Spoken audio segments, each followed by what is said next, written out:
What's going on, everybody? You found Bottom Tier Collector. I'm your host, The Bearded One, and I'm bringing you a bottom tier list from a top tier YouTuber.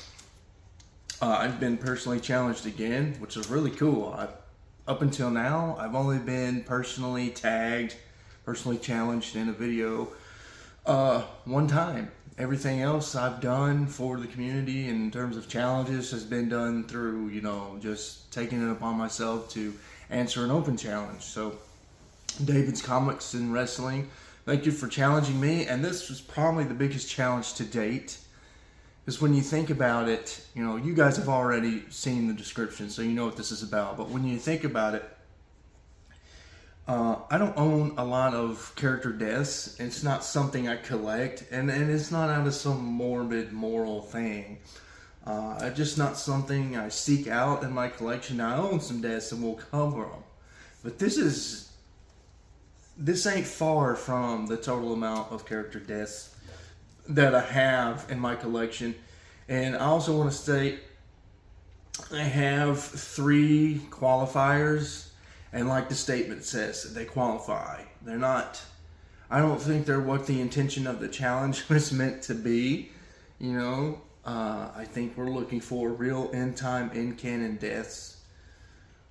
But this is what I got. These are my top 5 character deaths, and I hesitate to say favorite.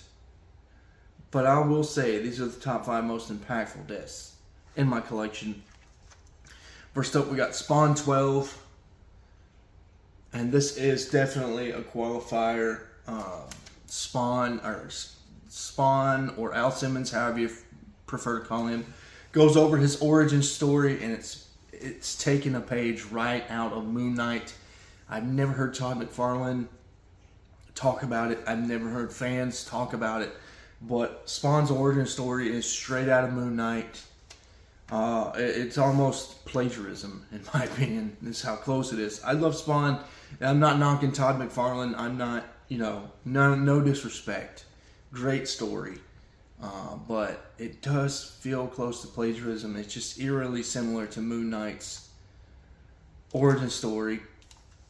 And Al Simmons dies in this issue in the flashbacks to Spawn's origin story, how Al Simmons died and became Spawn. Next up, we got another qualifier, but I don't feel like I can talk about character deaths, this kind of challenge, without talking about death herself. This is Sandman 8, the first appearance of Death.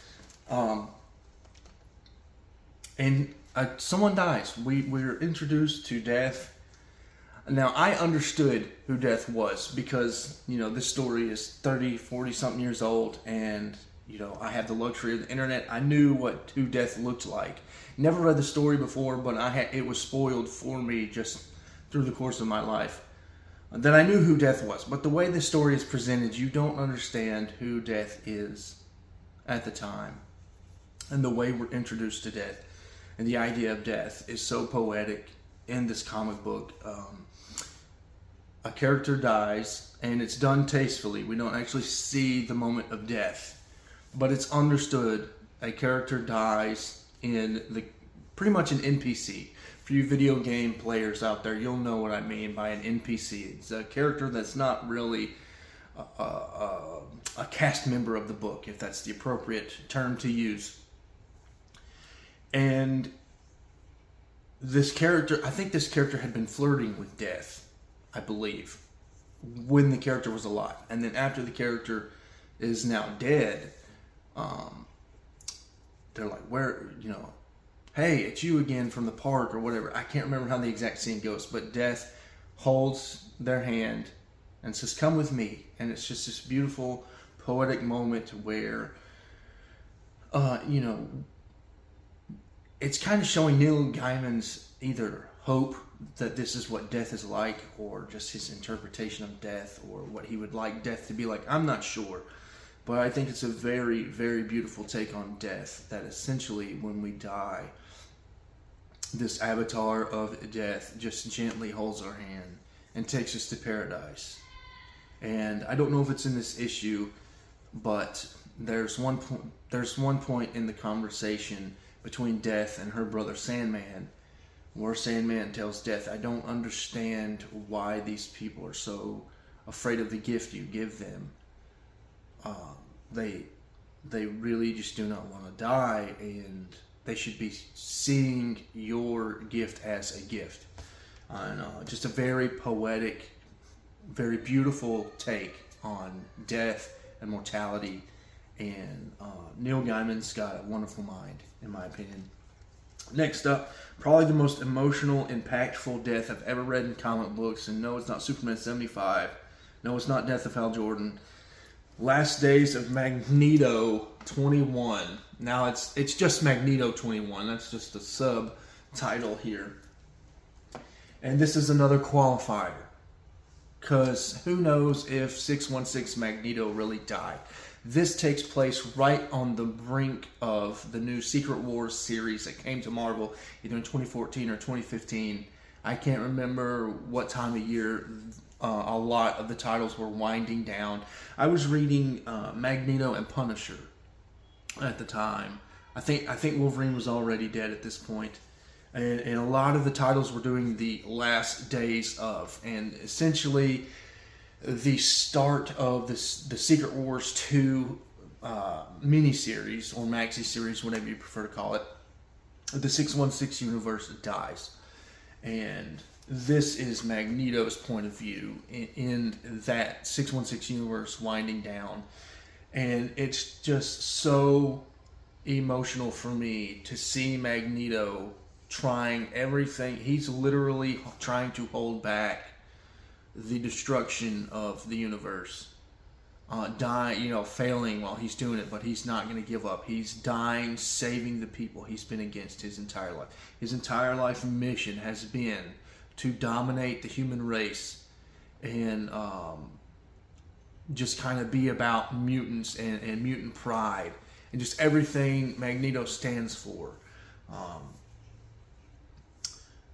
And the fact that he dies saving everyone. He sacrificed his life for the people he's spent his whole life crusading against. It's just very emotional. I think I teared up. And I think there's even some moments between Magneto and his daughter, Wanda, Scarlet Witch. I think they have some conversations. I think even she tries to help Magneto. And that whole year, that whole 2 years, 2014, 2015, the end of the 616 universe going into Secret Wars and whatever the universe is now from Marvel. Because I don't think they've ever done a complete reset. I think they just do these soft reboots and continue on with the continuity. But that whole year was just very emotional, seeing the end of the Punisher, because I was along for the Punisher series, and then seeing the end of Magneto.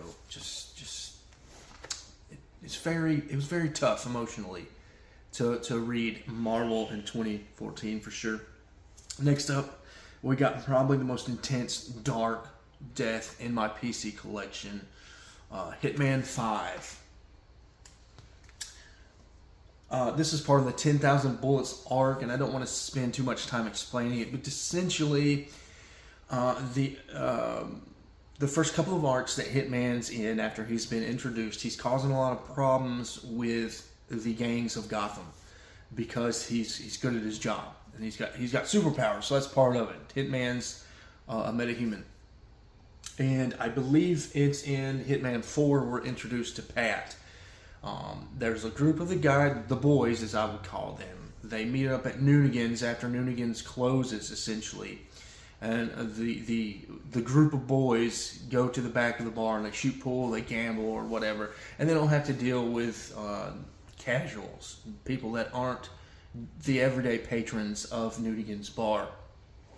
And in this scene, in Hitman 5, I even believe, it might be Hitman 4, I can't remember, but we're introduced to Pat and how Pat's not got a lot of self-confidence. That's why he enjoys being around Tommy Monaghan, Hitman.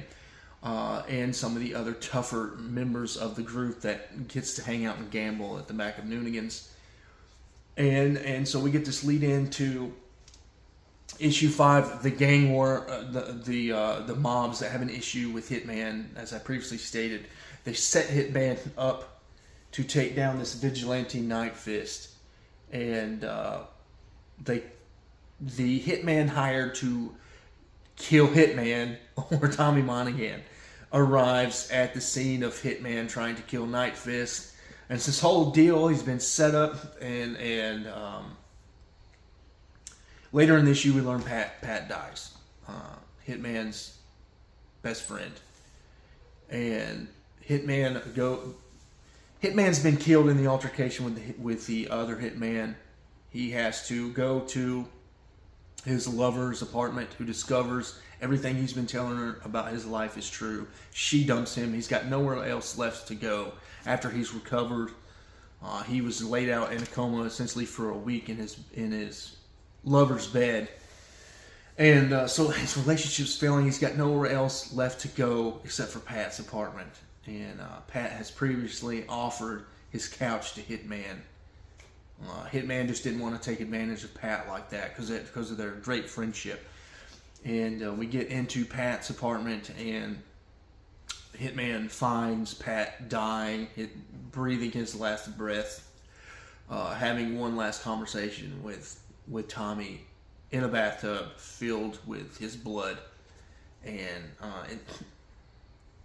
I feel awkward to say this because I feel like I should have cried. I should have felt an emotional response to this scene. I went back and reread it for this challenge. So thank you, David, for inspiring me to do that, giving me the motivation to get back into some stories I previously read.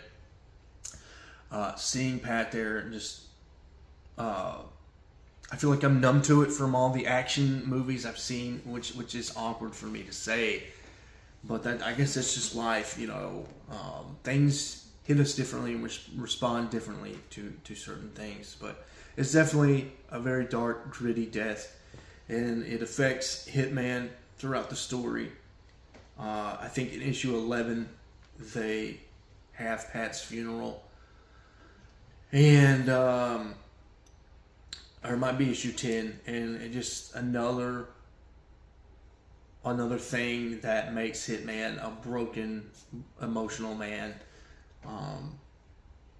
Fantastic writing. Garth Ennis is the man, and I couldn't have written a better story than what Garth Ennis wrote here. And then last but not least, we're going to swerve. I'm going to go into, I know we shouldn't joke about death, but this is definitely a comical death that is actually in canon now.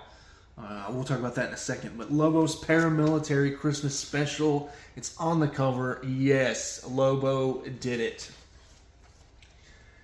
Lobo took a contract from the Easter Bunny to kill Santa Claus, and he was successful. He kills Santa Claus in Lobo's Paramilitary Christmas Special. It's also a Minor Key book. The first appearance of Lobo's dog is in this book as well. And this is one of the most iconic, most talked about issues in the history of Lobo. If you wanted to get into Lobo, this is definitely one of the issues I would have to recommend to you. The Easter Bunny is tired of Santa Claus and hires Lobo to kill Santa Claus. And that's essentially the plot. And it's loads of violence. It's loads of fun. It's just over the top insanity. And there's a two square bound arc.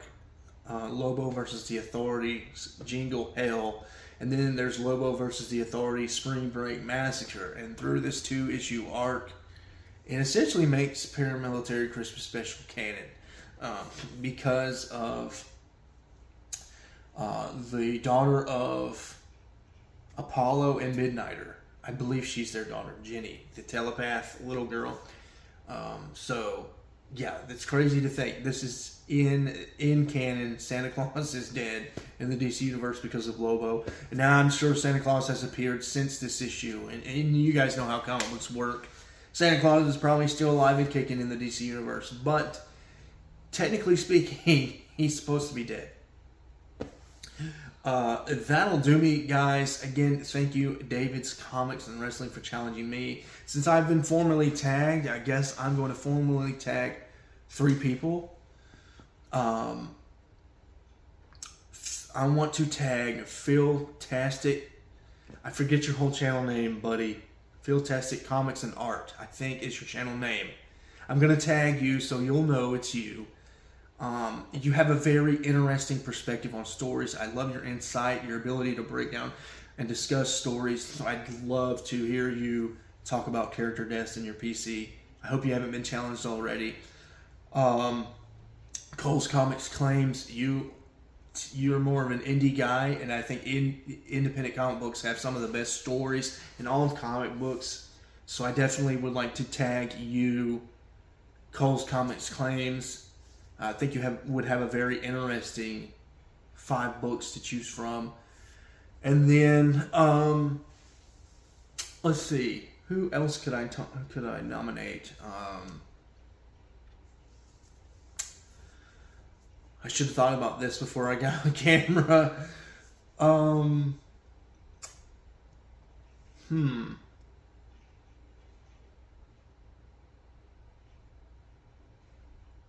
Some of the people I would normally think to challenge have already been challenged. So excuse me for this not being exactly easy. I'm going to tag John's Comics with Kids. I don't have a fantastic relationship with John. Hopefully he will see this, but he's such a reader. You're such a big reader, John, that I'm very interested to see your 5 character deaths in your collection. Your top 5 character deaths anyways. I hate to say favorite.